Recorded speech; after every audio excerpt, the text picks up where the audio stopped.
এই পনির অরেঞ্জ সালাদটা কীভাবে রেস্টুরেন্টে তৈরি করি আজকে পুরো ভিডিও আপনাদেরকে দেখাবো। খুব মজার একটা সালাদ, পনির অরেঞ্জ সালাদটা কীভাবে রেস্টুরেন্টে তৈরি করি আজকে আপনাদেরকে দেখানোর চেষ্টা করব। খুব হেলদি একটা সালাদ, আশা করি আপনাদের ভালো লাগবে ভিডিওটা। প্রথমে শসাভাবে কিউব করে কেটে নিছি, আমি একটার মতো শসা নিছি কিউব করে কেটে। এরপরে দিয়ে দেবো গাজর কিউব করে নিছি, তারপর টমেটো দিয়ে দেবো একটা, হালকা একটু পেঁয়াজ দিয়ে দেবো হালকা লেটুস পাতা ছোটো ছোটো স্লাইস করে কেটে নিছি, হালকা একটু কাঁচামরিচ, একটু ধনিয়া পাতা, একটু লেবুর রস দিয়ে দেবো এখানে, এক স্লাইসের মতো আমি লেবুর রস দিয়ে দেবো এখানে। তারপরে দেবো পনির ছোটো ছোটো স্লাইস করে কেটে নিচ্ছি, হালকা একটু লবণ দিয়ে দেবো। এরপরে দেবো অরেঞ্জ একটা, মালটার আমি এখানে হাফ দিয়ে দেবো, আপনারা চাইলে হালকা বাড়িয়ে দিতে পারেন, টেস্টটা আরও ভালো আসবে।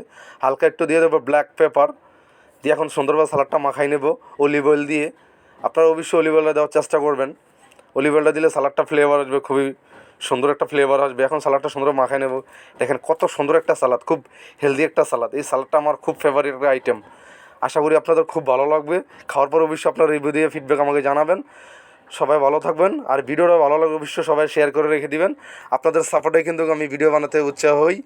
তো সবাই ভালো থাকবেন, আসসালামু আলাইকুম। এরকম সালাদটা সবাই একবার হলেও ট্রাই করবেন, খুব হেলদি একটা সালাদ। ভিডিওটা শেয়ার করে দেবেন সবাই।